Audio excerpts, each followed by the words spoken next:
As a mother, there was a sense of urgency when I was in a position of having to make a choice of where to send my children to school. They had been in a Montessori school, and that was wonderful, and I loved it, but I didn't see the opportunity for the long term. So I went to the school where our daughter was attending and found the very best teacher at that school and asked him, how soon should we move the boys? And he immediately replied, as soon as possible. So I asked why, and he said, well, once they've had a lot of freedom, they won't like sitting at a desk and being talked at for 8 hours a day. Before I could even think, I blurted out, I don't blame them. And he looked down at the ground for the longest time, and I thought I'd offended him. He looked up, he had tears in his eyes, and he said, I don't either. Jeff and I decided we wanted to create our own community of learners. We didn't know what that would look like, and we started to pull best practices from all over, not knowing what we were creating, but knowing that we were creating something that didn't exist before.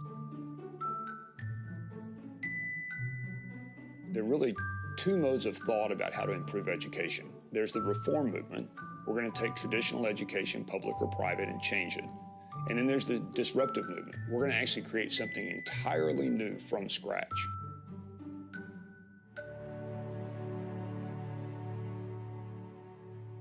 Curiousness is basically the thing that seems to trump on all counts. It seems like if you just can be curious instead of just staying where you are, you will explore a lot more and you will get a lot farther. My first hard math I ever tried was calculus. And I'm like, what's in this? And I got taught it, and now I do math. Now math is a breeze for me because that's how it does. You have to be curious.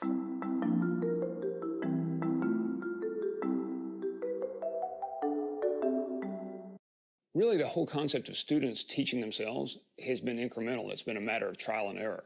I know I was inspired when a number of years ago I met Sugata Mitra at the very early stage of his hole-in-the-wall experiments, where he was putting a computer terminal in some of the poorest slums and villages around the world and finding out that students could teach themselves, literally with no teacher, learn at a faster and better rate than the best private schools in the countries. So I was inspired by Sugata, and I kept that in the back of my mind. And as Laura and I began to experiment at Acton Academy, we saw that what he was learning and seeing in some of the poorest villages of the world was true here as well. The teachers don't even answer very many questions, and I think that gives us a little more freedom. Like, say, why is there a new schedule? They say, well, that's a great question. Guides don't answer questions, though, so you have to try and figure it out. I believe a teacher means teaching you how to learn and what you learn. And a guide is like guardrails. Okay.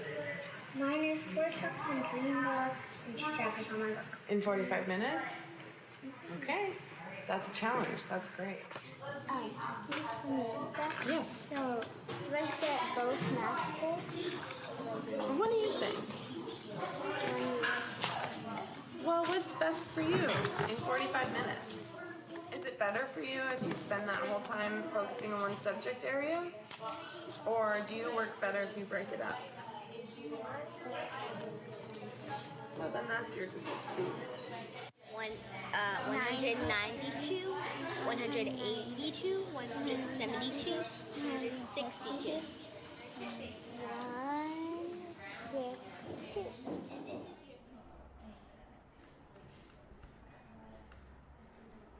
We usually start the day off with either a project time or PE or core skills.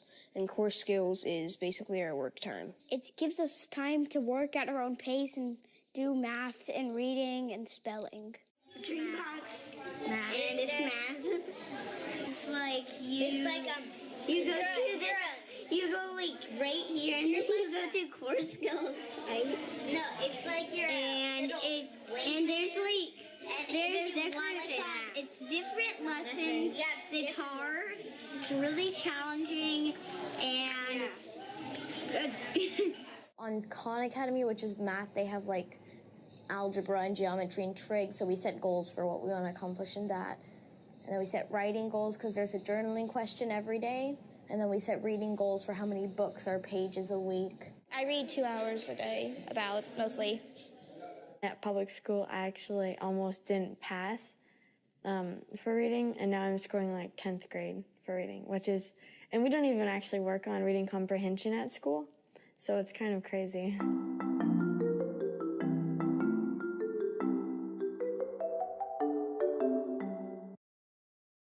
So question for you, as an entrepreneur, what's the most difficult thing about starting a new venture? As you think about making this, it's not just writing a book, it's best-selling. Is it, can I make it, can I sell it, or can I find the investors? Kinsey?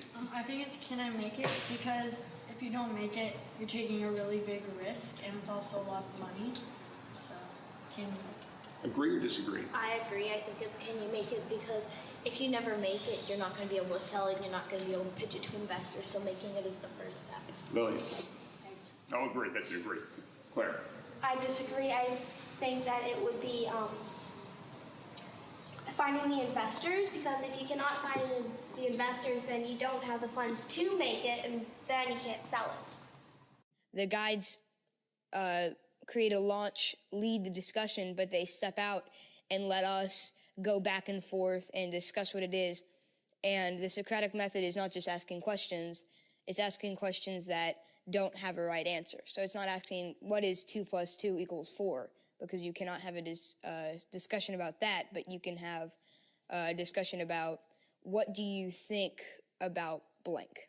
In the old days, and even today in traditional schools, learn to know is what's important. You want to become an expert, you want to memorize facts, you want to be able to regurgitate something someone's told you.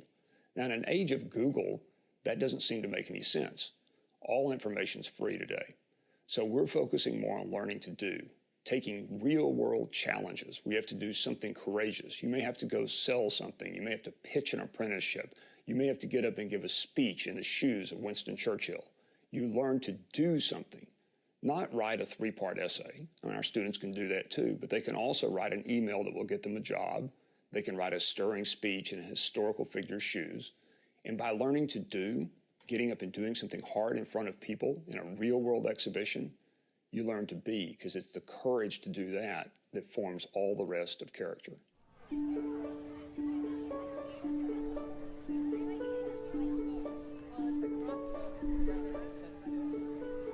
At Acton, we also focus on learning to be, learning to do. So this is learning to do and learning to be. So I'm dyeing ponchos, scarves, necklaces, blankets, and rags using an ancient Japanese dyeing technique with indigo.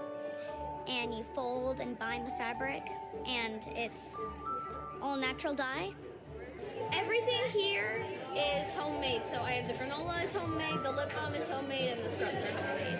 I'm selling monster t-shirts that I drew and screen printed. I took them to a business, and this is Yamakati, a milk bun, Galtalope and Darbunas. These are chocolate chips with cherry and carrot, and these are spinach blueberry. The goal for today is to make more money than my startup costs. The goal for today is make a profit, because I spent a lot. My goal for the profit, I want about $300 maybe. And what are you going to do with that money? I'm probably going to save it. Mm-hmm. What we found out is if we challenge these students with caring first, if it's a matter of inspiring them, getting them excited, they'll learn at 10 times the normal rate. I think that adults do not give credit to children. I think they don't think they're as smart and as tough as they really are. Children are tough, they're resilient, they want to work hard, they're so curious, and adults tend to want to rein them in. It's just amazing what they do and what they want and what they really want to do. They want to do wonderful things. What do I want to be when I'm older? That one wasn't I didn't expect that one coming. Well, I want to become a professional beach volleyball player. Artist, actress, and author. I want to be a teacher when I grow up. Artist and author, and, a soccer player too. I have a few injustices that I want to fix, like corrupt government and animal abuse. I'm a dancer at Ballet Austin. A filmmaker. And probably a cinematographer. I also am an artist. A scientist. That's what I want to be. That's what I want to be because I'm good at chemistry, I'm good at math. I'm really just waiting for something to come up or something that I really love to do, to be able to combine my gifts, passions, and injustices all together into one.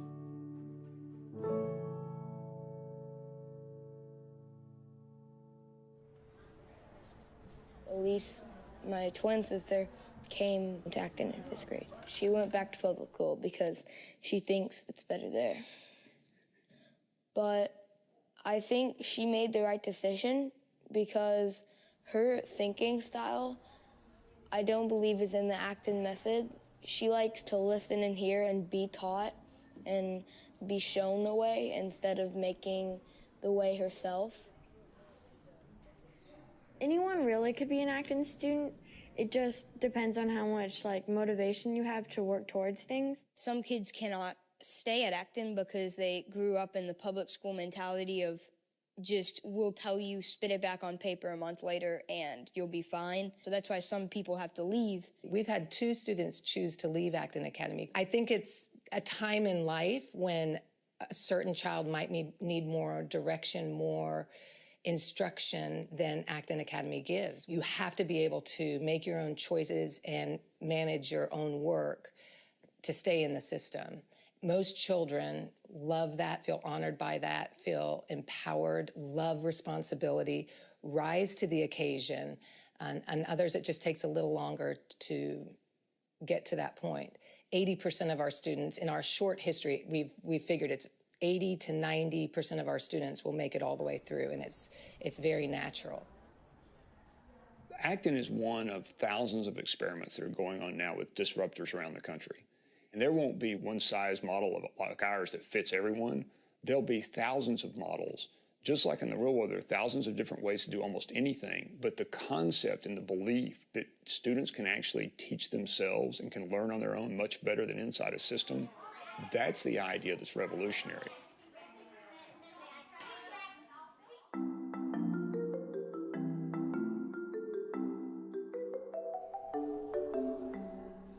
I think everyone in the class knows that they have a lot of potential and they can really do things. I don't think they tell themselves that. I think they say, I can get better, I can do this even more than I could before. I just need practice, practice, practice. You can always learn from your mistakes.